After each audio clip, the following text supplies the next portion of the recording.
अस्सलाम वालेकुम। मैं हूं डॉक्टर मोहम्मद शहजाद। आज हम डिस्कस करेंगे बल्क सेग्रीगेशन एनालिसिस। ये एक थर्ड जनरेशन सीक्वेंसिंग टेक्निक है। ये मेथड मैंने अपनी पीएचडी के दौरान इस्तेमाल किया था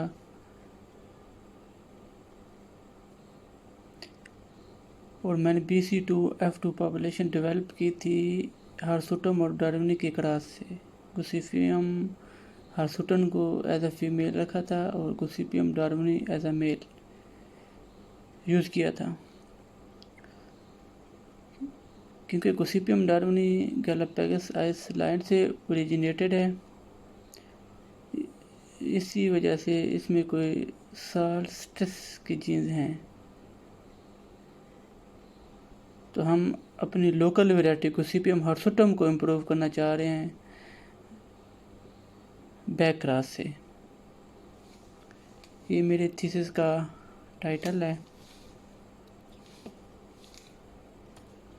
contents, introduction, objective, material and method, result and discussion, conclusion, ये पॉइंट्स हैं।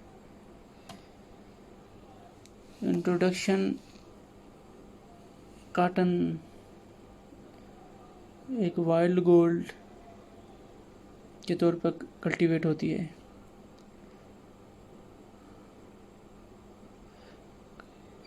कॉटन को हम कल्टीव करते हैं फाइबर हासिल करने के लिए। कॉटन क्रॉप सीडलिंग स्टेज पर साल्ट स्ट्रेस ससेप्टिबल है, इसी वजह से हम चाह रहे हैं कि इसी को इम्प्रूव किया जाए और इसमें कोई साल्ट स्ट्रेस टॉलरेंस जीन इंट्रोग्रेस किए जाएं, ट्रांसफ़र किए जाएं।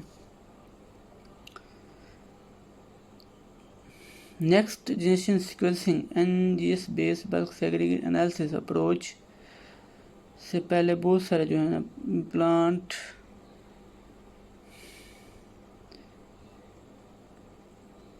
प्लांट्स में जीन्स डिस्कवर हो चुके हैं, लेकिन साल्ट स्ट्रेस पर इतने डिस्कवर नहीं हुए।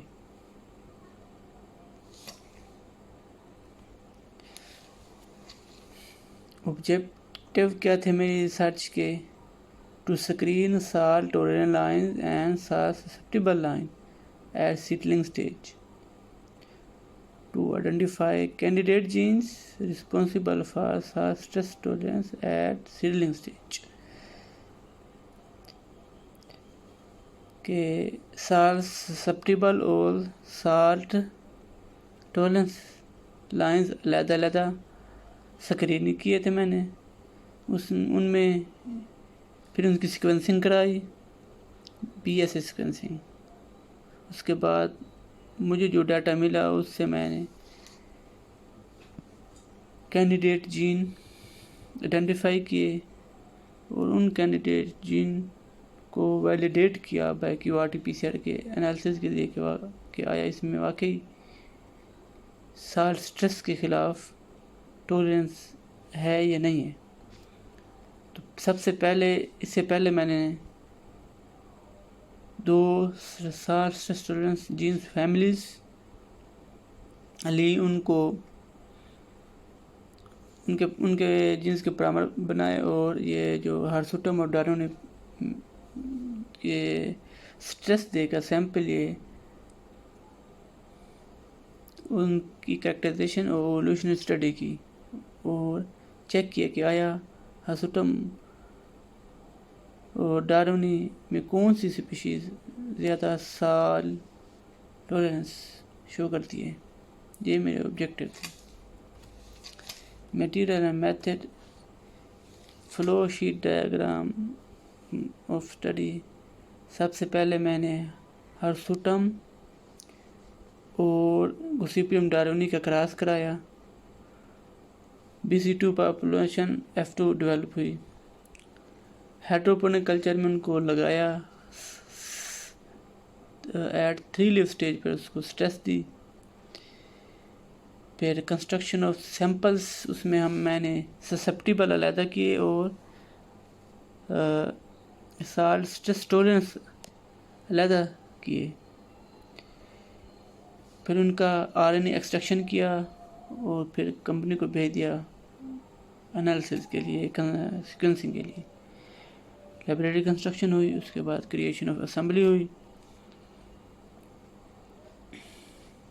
फिर उसके बाद calculation of S&P index. S&P index calculation के बाद मैंने कैंडिडेट जीन आइडेंटिफाई किए, जिसकी एसएनपी इंडेक्स वैल्यू ज़्यादा थी, वो जीन मैंने अलहदा कर लिए। फिर मैंने स्ट्रेस दी पेरेंट्स को 200 मोल रूट, शूट और लीव के सैंपल लिए, आरएनए एक्सट्रैक्ट किया और क्यूआरटी-पीसीआर एनालिसिस किया। ये एक प्रोजेक्ट था। दूसरा प्रोजेक्ट जीनोम स्टडी थी, जिसमें evolution study, characterization of gene, protein kinase और एफपी जीन फैमिली की जीनोम स्टडी मैंने की थी। उसका क्यूआरटी-पीसीआर करके इन बोथ पेरेंट्स में एक्सप्रेशन चेक किया था। ये मटेरियल मेथड का जो है एक फ्लो शीट डायग्राम है। मॉर्फोलॉजिकल ट्रेट्स अंडर स्टडी, ये 7 मॉर्फोलॉजिकल ट्रेट्स मैंने इनका डाटा लिया एट 3 लीव स्टेज पर आफ्टर 15 डेज साल स्ट्रेस के। Root length, shoot length, root fresh weight, shoot fresh weight, root dry weight, shoot dry weight, और इसी base पर मैंने सिलेक्शन की ससेप्टिबल और साल टॉलरेंस लाइंस की। ये डाटा एनालिसिस, इसमें जो सॉफ्टवेयर मैंने यूज़ किए SPSS DNASP यूज़ किया था मैंने। Descriptive statics and correlation between different traits, ये SPSS के ज़रिए किए थे। सर्कस जो कॉटन का जीनोम है, उसमें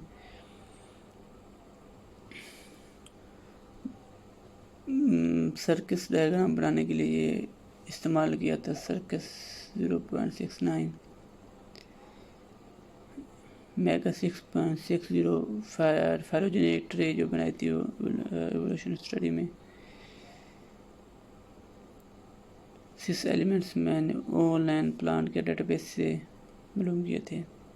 GSDS gene structure display server, gene का स्ट्रक्चर एक्सोनोट्रॉन मालूम करने के लिए ये सॉफ्टवेयर इस्तेमाल किया था। PFAM डेटाबेस, PFAM, इससे मैंने डोमेन्स मालूम करने के लिए फैमिली के। कॉटन फंक्शनल जीनोमिक डेटाबेस इस्तेमाल किए थे मैंने कॉटन के जीन्स को, उनका सीक्वेंस, उनके जीन्स, उनके फंक्शन मालूम करने के लिए। टायर डेटाबेस से मैंने अराबिडोप्सिस के जीन्स आइडेंटिफाई किए थे। अराबिडोप्सिस के जीन्स टायर डेटाबेस से लिए थे फॉर एवोल्यूशन स्टडी के लिए। PSQRT ये जीन की लोकलाइजेशन मालूम करने के लिए इस्तेमाल करते हैं। रिजल्ट एंड डिस्कशन, ये फिनोटिपिक वेरिएशन है पेरेंट्स में, 7 ट्रेट्स की बहुत पेरेंट्स में। ब्लू कलर इंडिकेट कर रहा है गोसिपियम हिर्सुटम को, रेड कलर इंडिकेट कर रहा है गोसिपियम डार्विनी को। ये कंट्रोल कंडीशन का जो एक्सप्रेस है, ये 150 मोल साल ट्रीटमेंट है। 7 ट्रेट्स का डाटा है इसमें। गोसिपियम हिर्सुटम सब ट्रेट्स में टॉलरेंस शो कर रही है, सिवाय रूट लेंथ की। रूट लेंथ जो है इम्पोर्टेंट पार्ट है, सबसे पहले जो इफेक्ट होता है साल स्ट्रेस से, लेकिन गोसिपियम डार्विनी में रूट लेंथ हायर है। बहुत सारी स्टडी में ये इंडिकेट किया गया है कि जो रूट लेंथ जो है ना, जिसकी ज़्यादा हो वो साल टॉलरेंस स्पीशीज होती है। ये phenotypic Pearson correlation among the different rates है। इसमें रूट फ्रेश वेट और शूट फ्रेश वेट का कोरिलेशन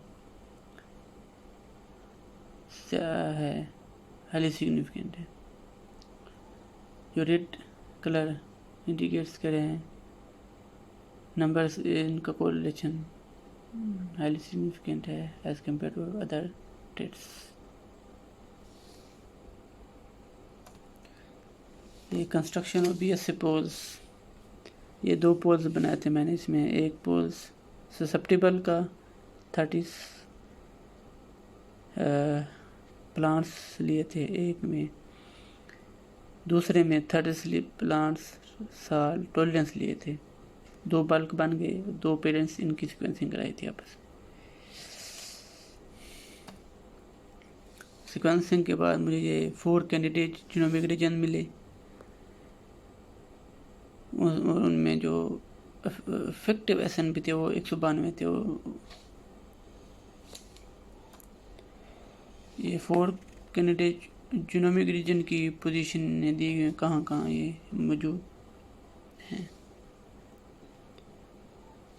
ये total 6 genes based on SNP index value identify किए थे, जो ये कैंडिडेट जीन है जिसका रोल है साल्ट टॉलरेंस में, 4 जीनोमिक रीजन्स में और 3 क्रोमोसोम पर।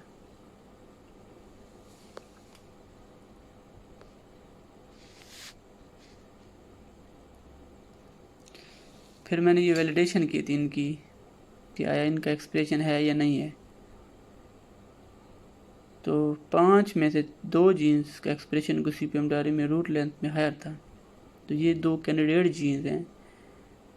तो ये जीन्स फर्दर हम क्लोनिंग ट्रांसफॉर्मेशन के लिए इस्तेमाल कर सकते हैं। ये मेरी PhD की रिसर्च थी जो मैंने आपको बताया, और जुलाई में मेरा पेपर ये पब्लिश हुआ है फ्रंटियर इन प्लांट साइंसेज में। तो आप ये टाइटल मैंने आपको जो बताई थी, टाइटल के नाम से आप उसको डिटेल में मेरे पेपर को पढ़ सकते हैं, और ये ऑनलाइन हो चुका है। Thank you.